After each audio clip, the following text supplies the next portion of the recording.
Alors voilà, j'ai décidé de faire un tuto fiche méthode tableau de signes suite à quelques retours des exos Auto 1 et Auto 2.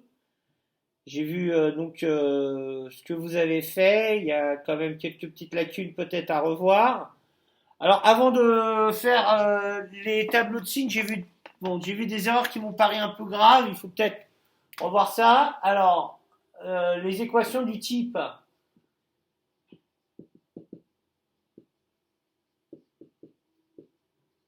x2 égale a, d'accord?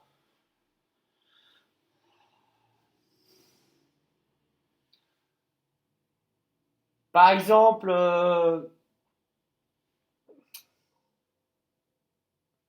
3x au carré égale 25, d'accord?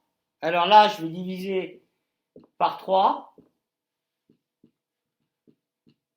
et donc ça me fait donc x au carré égale, pardon, on va prendre ça, 3x au carré égale 75, 75 sur 3, ça fait donc x au carré égale 25, donc x égale racine de 25, ou x égale moins racine de 25. Donc ça fait x égale 5 ou x égale moins 5. D'accord? Ce que j'ai vu et ce que je ne veux pas revoir dans une des copies. Alors, une fois qu'on a fait ça, pardon, je fais un peu vite, on va marquer l'ensemble des solutions. Donc là, il faut marquer quand même à la fin s égale 5 ou moins 5. D'accord? Voilà. Donc c'est comme ça qu'on fait ce genre d'équation. Alors, ce que j'ai vu comme erreur qui m'a choqué dans une des copies que vous m'avez renvoyées, j'ai vu vous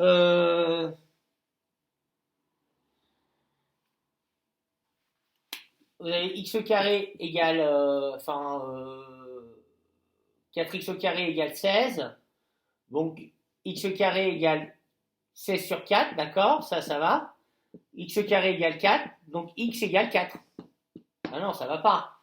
Si vous avez x au carré égale 4, vous avez égale x1 égale racine de 4, qui fait x1 égale 2, ou x2 pardon, égale moins racine de 4, x2 égale moins 2. D'accord? Attention. Voilà ce que ça donne. D'accord? Donc ça, je ne veux plus le revoir, ça, hein, comme type d'erreur. Voilà, ça c'était un petit truc sympa. Alors ensuite, sur les inéquations, j'ai vu des erreurs. Vous avez par exemple 3x plus 5 inférieur ou égal à 2x plus 2. D'accord?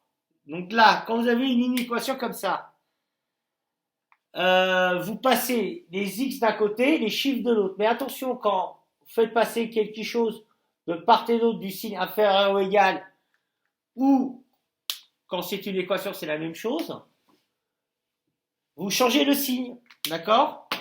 Donc là, ça me fait 3x moins 2x inférieur à 2 moins 5. D'accord? Et donc 3x moins 2x, ça nous fait x inférieur à moins 3. D'accord? Donc là, vous avez résolu l'inéquation. Il faut marquer l'ensemble de définitions. L'ensemble de définitions S, c'est tous les réels x plus petit ou égal à moins 3. Donc c'est moins l'infini, moins 3. Alors qu'est-ce que j'ai vu comme erreur qui m'ont choqué? J'ai vu des personnes qui m'ont fait passer les trucs sans changer les signes. Ça, c'est faux. Et j'ai vu un truc comme ça. 6x moins 5x inférieur à 3, donc ça nous donne x carré inférieur à 3. On a multiplié les x. Ça c'est complètement faux. Hein. D'accord? Ça va pas.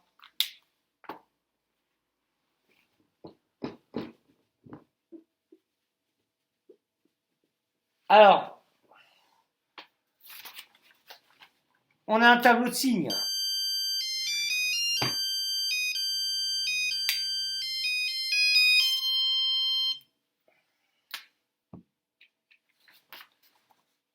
Alors, on veut l'exemple qu'il y a dans votre fiche méthode.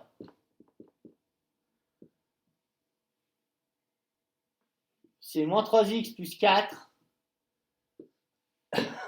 inférieur à 5x plus 15.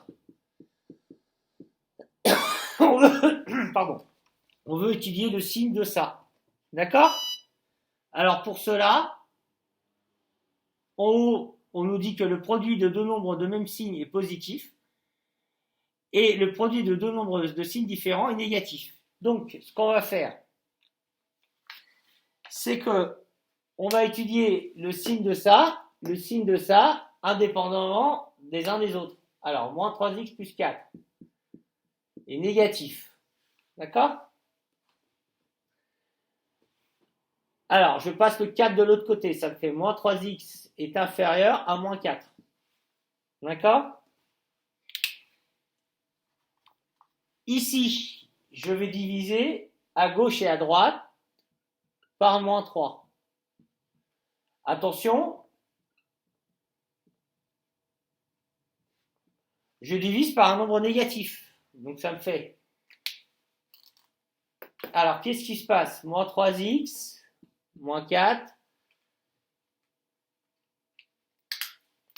sur moins 3, voilà, donc j'ai divisé. Alors, comme on divise par un nombre négatif, l'inégalité là va changer de sens. D'accord? Elle va être orientée comme ça. D'accord? Et donc, moins 3x sur moins 3, ça nous fait x.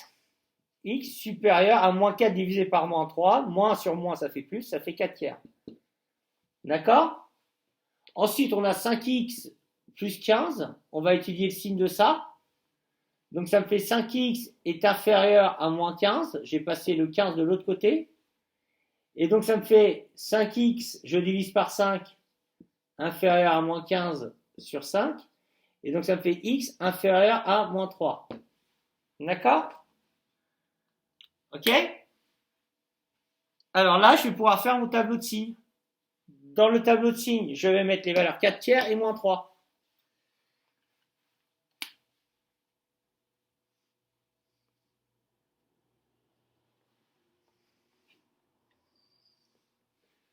Ok? Alors, j'ai moins 3x plus 4.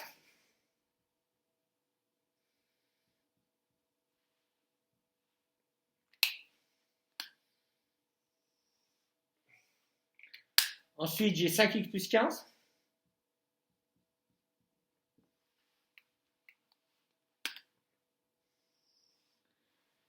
Et ensuite, j'ai le produit. Hein? Je vais appeler ça f de x. Comme ça m'évite de le recopier. D'accord? Ok? Alors, il faut que je les classe dans l'ordre croissant. Donc, moins 3 est plus petit que moins 4 tiers. Donc, je mets moins 3 ici. Et je mets 4 tiers ici. Et ensuite, je lis ce que j'ai fait en haut. Moins 3x plus 4 est négatif. Moins 3x plus 4 est négatif pour toutes les valeurs de x supérieures à 4 tiers. Donc, les valeurs... Alors, j'ai oublié un truc. Ici, c'est moins l'infini plus l'infini. Toutes les valeurs de x supérieures à 4 tiers sont là. D'accord? Et là, moins 3x moins 4 va être négatif.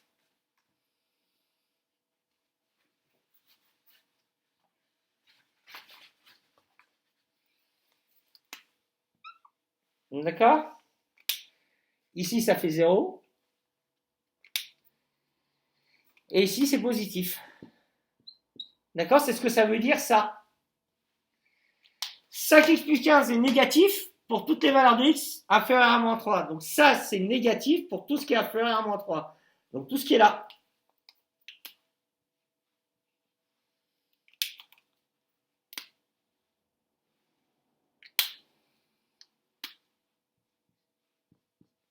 Alors ensuite, je vais appliquer la règle des signes. Et si je lis ce qu'il y a là-haut, le produit de deux nombres de même signe est positif. Alors, ça, ici, on a un produit de même nombre positif, de même signe, donc plus fois plus, ça fait plus.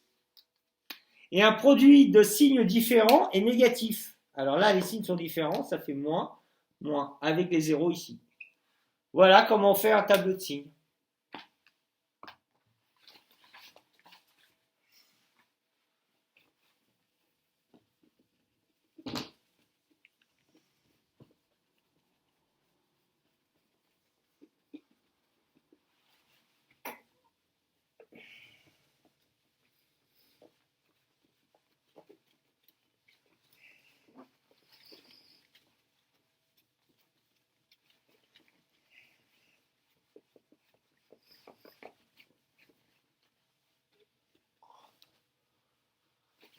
Alors, ensuite, il y a encore quelques erreurs sur les pourcentages d'évolution, notamment quand il y a une succession. Alors, un exemple.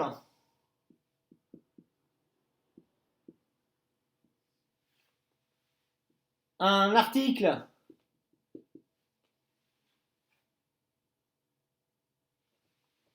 subit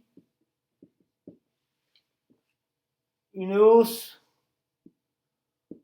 de 20%,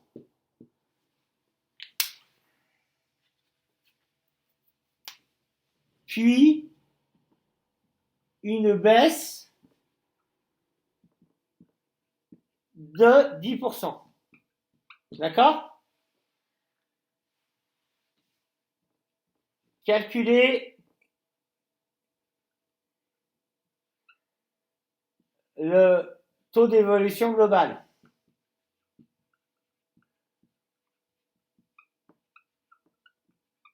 Alors, quand vous avez un truc comme ça, enfin moi j'ai pas trouvé mieux comme méthode, faites un petit schéma, d'accord? Alors, vous partez d'un prix à l'instant 0. Qu'est-ce qui lui arrive? Il arrive à un prix P1. Et entre les deux, vous avez quoi? Vous avez une hausse de 20%. D'accord? Et ensuite, vous faites autre chose, vous faites une baisse de 10%, vous arrivez à un prix final.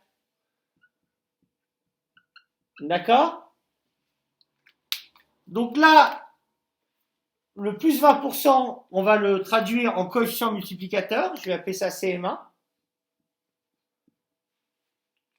Coefficient multiplicateur 1. Ici, nous allons appliquer, nous allons convertir les moins 10% avec un CM2. Et le but de l'exercice, c'est de trouver le coefficient multiplicateur global. D'accord? Ok? C'est-à-dire, quel est le coefficient, par quel coefficient on va multiplier P0 pour obtenir directement P1. P2, pardon. Et après ce CM, ce coefficient multiplicateur, on va le convertir en pourcentage. D'accord? Qui va nous donner le taux d'évolution. Voilà le cœur, comment on décortique une question comme ça. Gentiment. D'accord?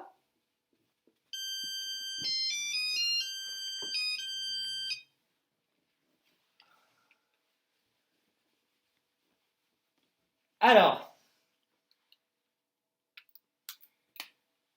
entre P0 et P1, il y a une hausse. Donc P1, ça va être P0 plus 20% de P0. Donc ça va nous donner P0 plus 0,2 P0. Et ça nous donne 1,2 P0. Alors je vais le mettre en rouge, en vert. Vous allez voir pourquoi. Peut-être qu'en mettant des couleurs, ça sera plus flagrant. Ok, 1,2 P0. Donc j'ai bien trouvé mon premier coefficient multiplicateur. Je vais établir le coefficient multiplicateur entre P2 et P1. Mais attention, ici, nous avons une baisse. Donc, puis une baisse de 10%.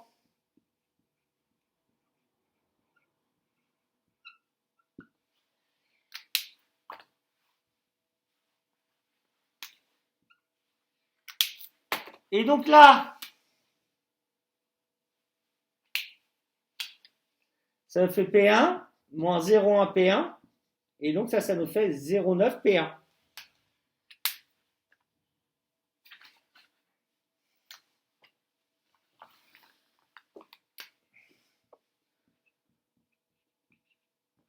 Voilà. D'accord?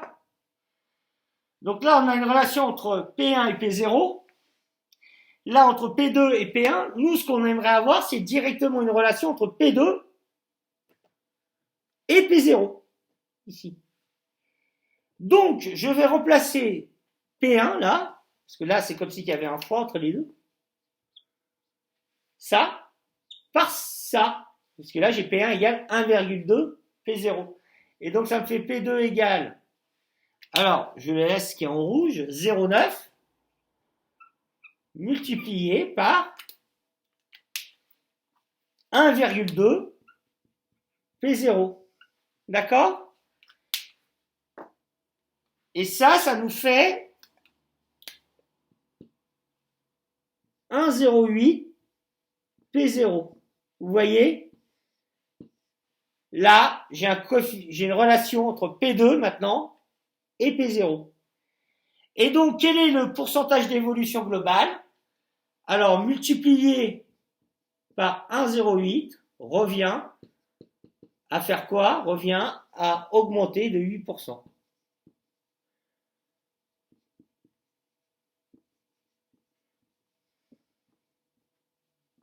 Voilà.